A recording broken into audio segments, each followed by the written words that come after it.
یہ نہیں معلوم، یہ ہے بنانے والا، اتنا تو مانو گے؟ تو کہا اتنا تو مانیں گے۔ میں نے کہا انداز نہیں مانا تو بنانے والا دکھائی تو دیتا نہیں، پھر بھی آپ نے مانا، کیوں مانا؟ یہ مکان نشانی، یہ مکان نشانی ہے اس بات کی کہ اس کا کوئی بنانے والا۔ 3 باتیں ہو گئی، انہوں نے کہا 3 باتیں، میں نے کہا چوتھی دو۔ میں نے کہا آپ ڈاکٹر ہیں، کالج میں زیادہ میں نے نہیں دیکھا، آپ کی ڈگری میرے سامنے نہیں، پھر بھی میں آپ کو ڈاکٹر بغیر دیکھے مانتا ہوں۔ کیوں؟ اس لیے کہ آپ کی ایک نشانی ہے، وہ نشانی ہے کہ بیمار آدمی کو دوا دیتے ہو تندرستی مل جاتی، بیماری بتا دیتے ہو، یہ نشانی ہے کہ آپ ڈاکٹر۔ ڈگری دیکھ کر میں نے نہیں مانا، نشانی سے مانا، بغیر دیکھے مانا، کیونکہ چوتھی بھی ٹھیک ہے تمہاری۔ میں نے کہا ڈاکٹر صاحب اب زیادہ میرے کو سر پھوڑی نہ کرو، اب جہاز اترنے والا ہے، ایک مثال میں اور دے دیتا ہوں۔ پوری دنیا کے بے پڑھے آدمی بھی اسے مانتے ہیں، بالکل بے پڑھا۔ جنگل بیابان میں اگر اونٹ کی مینگنی کوئی دیکھ لے بے پڑھا آدمی، اور اونٹ کے چلنے کے پیروں کے نشانات دیکھ لے، اور اونٹ کو نہیں دیکھا، مینگنی اور پیروں کے نشانات دیکھے، البارت تدل علی البعیر، تو کیا وہ مانے گا یا نہیں مانے گا کہ یہاں سے اونٹ گزرا؟ تو یہ مانے گا۔ میں نے اونٹ دیکھا اس نے؟ تو کہا نہیں دیکھا۔ تو میں نے کہا اونٹ کو بغیر دیکھے مانا کہ نہیں مانا؟ تو کہا مانا۔ کیسے مانا؟ نشانی سے مانا، اور وہ نشانی مینگنی ہے اور پیر کے نشانات۔ سمجھ میں آئی؟ ہوگا آئی؟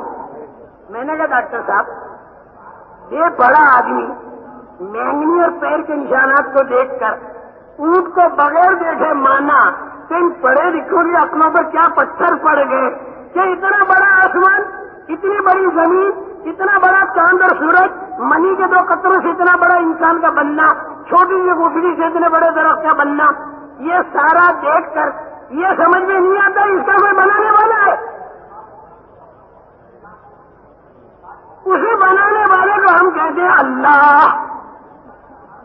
اور جو لوگ اللہ کو نہیں مانتے نا، وہ لوگ نہیں کہتے اللہ، وہ کیا کہتے ہیں؟ Supreme power. سپریم پاور ایک جملہ ہے دہلیوں کا، جو ان کی کتابوں میں ملے گا، جنہوں نے ان کی کتابوں کا مطالعہ کیا ہوگا۔ سپریم پاور وہ اللہ نہیں کہیں گے، اور بڑی بھاری طاقت کوئی ہے تو بے وقوف کہیں گے اسی بھاری طاقت پر ہم اللہ کہتے ہیں، وہ اللہ کی طاقت ہے۔ اس نے یوں کہا کہ مولوی صاحب میری اتنی عمر ہو گئی، بہت سو سے پوچھا، کسی نے مجھے اللہ کے بارے میں تشریفی بخش بات نہیں کہی، لوگ غصہ ہوتے رہے میرے کو۔ تم دنیا کے پہلے آدمی ہو میرے لیے کہ جس نے میرے کو اللہ کی ذات تسلیم کرائی، اور آج کے بعد میں اللہ کو مانتا ہوں۔ میں نے کہا ہوائی جہاز اتر رہا ہے، اب دوسری باتوں بھی ہیں آگے۔ ایک بات یہ کہ اللہ راضی کیسے ہو اور ناراض کیسے ہو، دوسری بات یہ کہ اللہ جب راضی ہوتا ہے تو اس نے ایک اپنا مہمان خانہ بنایا جس کا نام جنت، اور اس نے اپنا قید خانہ بنایا جس کا نام جہنم۔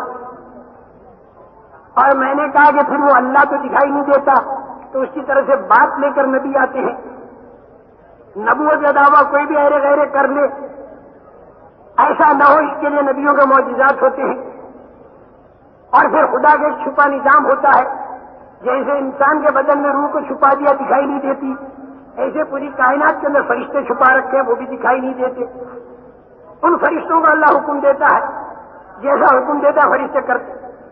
میں نے کہا بہت سی چیزیں سمجھنے کی تمہارے لیے باقی رہ گئی، جیسے تم نے اللہ کو مانا تو اگلی بھی ساری انشاءاللہ مانو گے۔ اس لیے میں بھی سمجھ رہا ہوں کہ تم سمجھدار آدمی ہو، تم سمجھدار آدمی ہو، لکیر کے فقیر نہیں ہو، تم تھوڑی عقل سے کام لیتے ہو۔ یہ عقل کا معاملہ کچھ ایسا بن گیا کہ اس میں پوری دنیا کے انسانوں کی 3 قسمیں بن گئی عقل کے معاملے میں۔ کروڑوں انسان تو وہ ہیں جو عقل سے کام ہی نہیں لیتے، کروڑوں انسان تو دنیا میں وہ ہیں جو عقل سے کام ہی نہیں لیتے۔ کیسے حضرت ابراہیم علیہ السلام کے زمانے میں تھے بتوں کے پجاری، ان کو اتنی عقل نہیں کہ مکھی لے کر اگر مٹھائی کو چلی جائے تو 50 کروڑ بت مل کر اس مٹھائی کو چھڑا نہیں سکتے، وہ کس طریقے سے ہمارا کام بنائیں گے؟ تو ان کو تو عقلی دلائل سے سمجھایا جاتا ہے جیسے حضرت ابراہیم علیہ السلام نے سمجھایا، ان کی عقلوں پر زور ڈلوایا۔ حضرت ابراہیم علیہ السلام نے بابا کو بھی سمجھایا، وہ بھی بے ایمان تھا، بادشاہ کو بھی سمجھایا، انا وہی وہ امید، میں مارتا ہوں، میں زندہ کرتا ہوں، اگر تیرا رب مارتا اور زندہ کرتا ہے میں بھی مارتا ہوں زندہ کرتا ہوں۔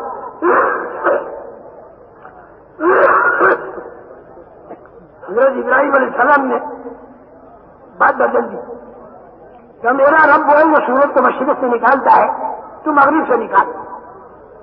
سب وہ ہے تن نظیر کفر، وہاں یہ بے ایمان چوکھڑی بھول گیا، چپ ہو گئے، قوم کو بھی سمجھایا، حیرت انگیز طریقے پر سمجھایا، ساری مورتیوں کو توڑ کے بڑی مورتی پر وہ رکھ دیا، کلاڑا رکھ دیا۔ اب حضرت ابراہیم علیہ السلام بلائے گئے، تم نے یہ کام کیا؟ حضرت ابراہیم علیہ السلام بل فعلہ، ارے جس نے کیا اس نے کیا، کبیر ہو بھاجا، یہ جو یہ سب سے بڑا ہے ان سارے بتوں کا، اس سے پوچھو نا، اس لیے کہ یا تو مجرم جرم کا اقرار کرے یا اعلی جرم جس کے پاس پایا جائے، تو اعلی جرم جس بڑے کے پاس پایا جا رہا ہے اس سے پوچھو۔ تو وہ لوگوں نے سب نے فرجاؤ اعلان سے اپنی طرف لوٹے، گردے نہیں نیچی کرنی کا ادھر آئیں گے تو تم جانتے ہو کہ یہ بات نہیں کرتے۔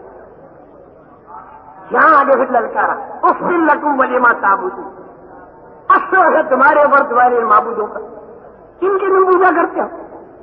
تو ایک قسم تو وہ ہے بس دنیا میں جو عقل سے کام نہیں لیتے، اور کروڑوں آدمی دنیا میں وہ ہیں کہ جو صرف عقل سے کام لیتے ہیں، ان کا ذہن یہ ہے کہ جو عقل میں آئے گا اسے مانیں گے، عقل میں نہیں آئے گا نہیں مانیں گے۔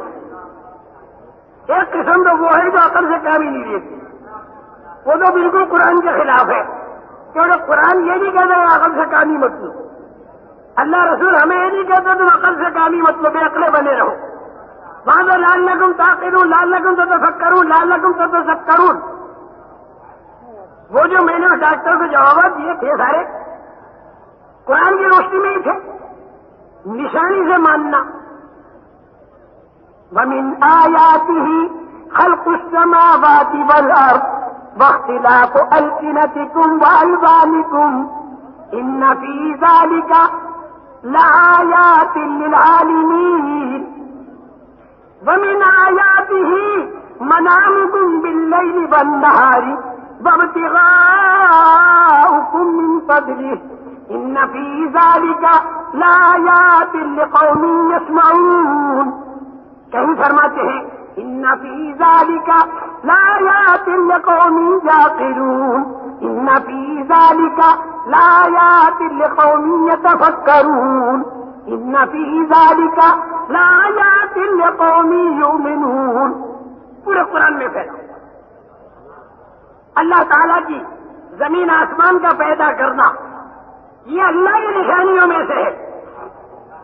اللہ دکھائی نہیں دیتا، یہ نشانیاں ہیں مختلف، ہر انسان کا لہجہ الگ اور ہر انسان کی شکل و صورت الگ، یہ نشانی ہے جس کا کوئی پیدا کرنے والا ہے۔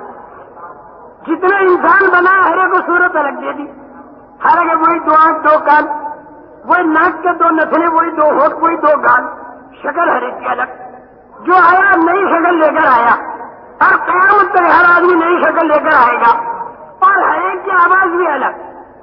وَمِنْ آيَاتِهِ خَلْقُ السَّمَاوَاتِ وَالْأَرْضِ وَاخْتِلَافُ أَلْسِنَتِكُمْ وَأَلْوَانِكُمْ إِنَّ فِي ذَلِكَ لَآيَاتٍ لِلْعَالِمِينَ۔ اب جتنے تم یہاں بیٹھے ہو نا، آواز ہر ایک کی الگ۔ آدم علیہ السلام کے زمانے حد تک جتنے انسان آئے سب کی آواز الگ، سب کا چہرہ الگ۔ رات کو تمہارا سونا اور دن کو اٹھ کر کاروبار میں لگنا، اس کے اندر بھی خدا کی نشانیاں ہیں، لیکن کسے معلوم ہوگی تو ذرا ڈھنگ سے سنے بات۔ تو ایک قسم تو وہ ہے جو عقل سے کام نہیں لیتی، ایک قسم وہ ہے کہ جو کہتی ہے کہ ہماری عقل میں آئے گا اسے مانیں گے ورنہ نہیں مانیں گے۔ جنت اور دوزخ ہماری عقل میں نہیں آتی، نہیں مانتے وہ لوگ، قبر کے عذاب کو نہیں مانتے، فرشتے کو نہیں مانتے، اللہ کو نہیں مانتے، رسولوں کو نہیں مانتے، آسمانی کتابوں کو نہیں مانتے، اس لیے کہ ہماری عقل میں نہیں آ رہا۔ ہماری عقل میں جو آئے گا اسے ہم مانیں گے۔ ایک قسم وہ ہے، یہ قسم بھی گمراہ اور غلط، بالکل غلط۔ کیوں؟ ایک آدمی کی عقل ایک بات بتا رہی، دوسرے کی عقل دوسری بات بتا رہی۔ اب ان دونوں میں سے صحیح کون، اس کا فیصلہ کون کرے؟ یہ بھی کہتا میری عقل، وہ بھی کہتا میری عقل. ہاں یعنی عقل تو وہ بھی. اور پھر میں نے ایک بات اس میں کہہ دی تھی، ایک آدمی کی عقل ساری دنیا کے انسانوں کی عقل کے مقابلے میں ذرہ، تو ہر ایک اپنے اپنے ذرے کو لے کر چل رہا. ساری دنیا کی عقلوں میں فیصلہ کون کرے؟ اور وہ ایک تیسری قسم ہے، وہ ہے ایمان والوں کی. وہ لوگ ایسے بھی نہیں کہ جو عقل سے بالکل کام نہ لے، اور وہ لوگ ایسے بھی نہیں کہ جو صرف عقل کی مانے، بلکہ ان کا کہنا ہے کہ ہم عقل سے کام لیں گے لیکن وحی کی رہبری کے ساتھ. ایمان والے عقل سے کام لیتے ہیں لیکن آسمانی وحی کی رہبری کے ساتھ. خدا کے بندے، مادیات کے اندر تو عقل کو دوڑا، روحانیات میں اگر تو عقل کو دوڑائے گا تو وہاں پر غوطے کھائے گا. ہر ایک سے جتنا کام لینا ہے اتنا لے لے. ارے آنکھوں کا کام ہے دیکھنا، انصاف ہے دیکھتا رہے، لیکن تو نے پچکاری میں سالن بھر کر آنکھ میں ڈال دیا زبان کا کام دینے کے لیے، چکھنے کے لیے، تو چکھنے کا کام تو آنکھ سے لے گا تو آنکھ دیکھنا بھی بند کر دے. ارے کان سے سننا تو ٹھیک ہے، لیکن کان کے اندر کھانا بھر کے معدے کا کام ہاضمے کا لے رہا کہ کان میرا کھانا ہضم کرے، تو کان سننا بھی چھوڑ دے گا. ارے بھائی موٹر کا کام ہے سڑک پر چلنا، انصاف ہے سڑک پر چلانا موٹر کو، لیکن آگے پانی آ گیا تو اس موٹر کو پانی میں ڈالنا جان کو خطرے میں ڈالنا. جان